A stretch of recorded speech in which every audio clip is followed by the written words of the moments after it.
साथियों, अभी हम सुजाता मंदिर में हैं। आप माता सुजाता जी हैं। आप तथागत सम्यक संबुद्ध हैं। आपने भगवान बुद्ध को खीर खिलाया था और लगातार जब तक भगवान बुद्ध उरुवेला ग्राम में थे तब तक आपने जो है उनको भोजन दान दिया था। साथियों, हम उरुवेला ग्राम में हैं। आप तथागत गौतम बुद्ध हैं। आप माता सुजाता जी हैं। भगवान बुद्ध को माता सुजाता जी ने खीर खिलाया था और भगवान बुद्ध जब तक उरुवेला ग्राम में ध्यान साधना लगाते रहे तब तक माता सुजाता जो है भगवान तथागत बुद्ध को भोजन दान करती रही हैं। और भगवान तथागत बुद्ध जब भी उरुवेला ग्राम आते थे उनको भोजन दान करने के लिए हमेशा माता सुजाता आगे आती थी। माता सुजाता के साथ जो है श्वासित जो चरवाहा बच्चा था उसकी जो बहन थी रूपा थी, उसका एक बहन और थी जिसका नाम था भीमा। तो सुजाता के साथ जो उरुवेला ग्राम की बहुत सारी लड़कियां थीं, महिलाएं थीं जो भगवान बुद्ध को भोजन दान कराती थीं। जो है भगवान बुद्ध का जो आप रूप देख रहे हैं कि इनकी जो पसलियां हैं जर्जर हो गई हैं। 35 साल की उम्र में वो बुजुर्ग नज़र आ रहे हैं। राजगीर में तपस्या करते करते उनका शरीर पूरी तरीके से जर्जर हो गया था। उनका शरीर मृत्यु के काफ़ी करीब था।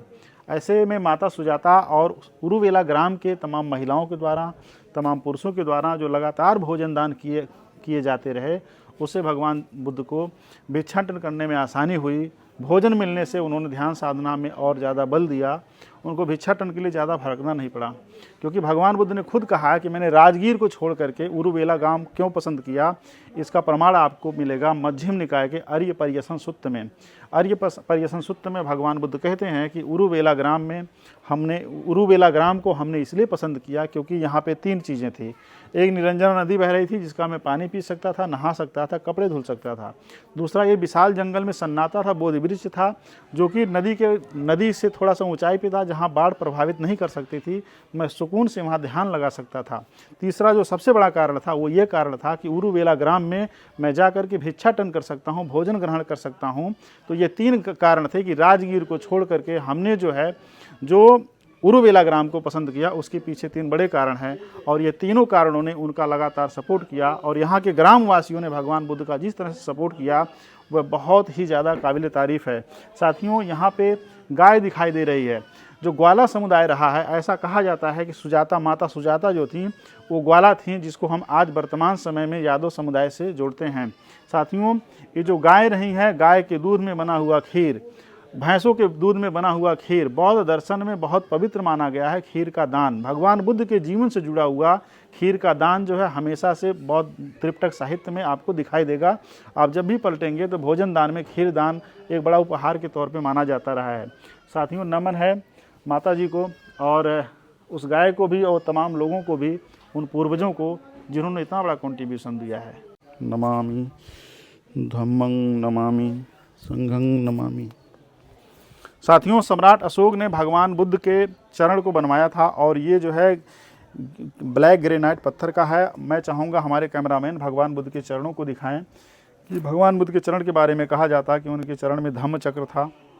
उनकी उंगलियां, पिंडलियां बहुत बड़ी बड़ी थीं और ये जो ब्लैक स्टोन का बना हुआ जो मजबूत पत्थर है, इसकी नक्काशी काफ़ी अच्छी है। भगवान बुद्ध की जो हाइट थी वो 8-9 फीट के आसपास लोग बताते हैं। साथियों, भगवान बुद्ध की ये मूर्ति है। माता सुजाता के गांव में हम खड़े हैं। तो साथियों, आप देखेंगे यहाँ पे नैग्रोध का वृक्ष भी है जिसको हम बट वृक्ष यानी बरगद का वृक्ष कहते हैं। और वनस्पतियों का बड़ा इतिहास रहा है बौद्ध दर्शन को आगे बढ़ाने में। भगवान बुद्ध का जो दर्शन था सिर्फ मनुष्य मात्र के लिए नहीं था बल्कि पूरे प्राणी जगत के लिए था, जिसमें निर्जीव और सजीव दोनों आते हैं। तो साथियों, बड़ा सुकून वाली जगह है और मैं चाहूँगा हमारे कैमरा में दिखाएंगे। इधर जो खेत दिखाई दे रहा है ये ऊंचाई जगह पे है और खेत ढलान पे हैं, बगल में निरंजना नदी बह रही है। तो साथियों, जो है आप इधर देखते रहिए जो है कितना ये रमणीय प्लेस है, कितना सुकून है यहाँ पे, कितनी शांति और हवा कितनी स्वच्छ बह रही है। साथियों, यहाँ पे गांव और शहर दोनों का टच है, लेकिन जिस तरह से नेचर यहाँ पे व्याप्त है वो बहुत ही ज़्यादा दिलचस्प दिखाई दे रहा है। माता सुजाता जी का जहाँ स्टैचू बना हुआ है, भगवान बुद्ध जी को खीर ऑफर कर रही हैं। साथियों, ये जो जलते हुए चिराग हैं बौद्ध दर्शन में इनकी बड़ी महत्ता है। साथियों, ये बहुत पुराने हैं जिनको सम्राट अशोक ने बनवाया था। ये क्या नाम है, ये स्तूप है जिसमें भगवान बुद्ध की कई भंगिमाओं की जो है मूर्तियां बनाई गई हैं और उधर आप देख सकते हैं ढेर सारी नक्काशी है। बहुत सारे लोग इसको दूसरे धर्म और तमाम संप्रदाय से जोड़ने का प्रयास करते हैं, लेकिन इस आकृति में जो भी आपको दिखाई दे वो ये मान के चलिए वो सम्राट अशोक द्वारा और बाद के सम्राटों के द्वारा निर्मित वो स्तूप है, जिसमें भगवान बुद्ध की अस्थियां रखी जाती थीं और तमाम जो अरहत थेर थे, भिक्षु भिक्षुड़ियाँ थीं, उनके याद से तमाम जो है बौद्ध स्थल इस तरह से बनाए जाते रहे हैं। तो साथियों आप इधर देखें। साथियों नमन है इस स्तूप को सम्राट अशोक के द्वारा बनवाया हुआ जो इतिहास है भारत का, उसको छिपाया नहीं जा सकता है। वो पत्थरों पे खींचे हुए इतिहास की जो लकीरें हैं आज भी बयां कर रही हैं। भगवान बुद्ध उरुवेला ग्राम में है और ये धम्मचक्र प्रवर्तन मुद्रा में, इसको धम्मचक्र प्रवर्तन मुद्रा कहते हैं, जहाँ पे आपके बाएं अंगूठा और ये तर्जनी उंगली और दाएं अंगूठा और तर्जनी ये दोनों मिले रहते हैं। भगवान बुद्ध ने धम्मचक्र प्रवर्तन जो है सारनाथ में किया था, पंचवग्गी भिक्षुओं के द्वारा किया था। तो साथियों उरुवेला ग्राम में भगवान बुद्ध का धम्मचक्र प्रवर्तन की जो मुद्रा है, आप जोड़ेंगे कि ये तो घटना है सारनाथ की, तो यहाँ पे क्या है, क्योंकि साथियों भगवान बुद्ध ने जब धम्मचक्र प्रवर्तन सारनाथ में किया था तो उरुवेला ग्राम आए थे वो लौट करके, और यहाँ पे उन्होंने चरवाहे बच्चे स्वासित को धम्म देशना किया था, सुजाता को भी दिया था, बहुत सारे भिक्षु भिक्षुड़ियों को उन्होंने धम्म देशना किया था।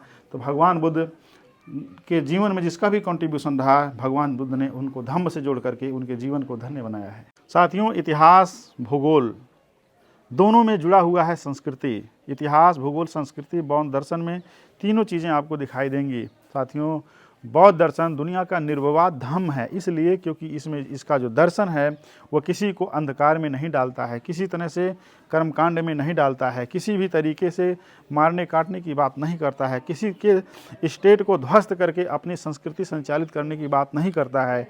बौद्ध धर्म दुनिया का वाहिद ऐसा अकेला एक ऐसा धर्म है जो हमेशा अहिंसा करुणा पे इस बात को लेकर के जोर देता है कि आदमी चाहे औरत हो, चाहे गरीब हो, चाहे अमीर हो, वह बौद्धत्व को प्राप्त करके वो सम्यक संबुद्ध बन सकता है। इसलिए भगवान बुद्ध ने अपनी सुपीरियरिटी को खारिज करते हुए समानता का जो स्थापना किया, दुनिया में अकाट्य है, अविस्मरणीय है, अपूर्व है।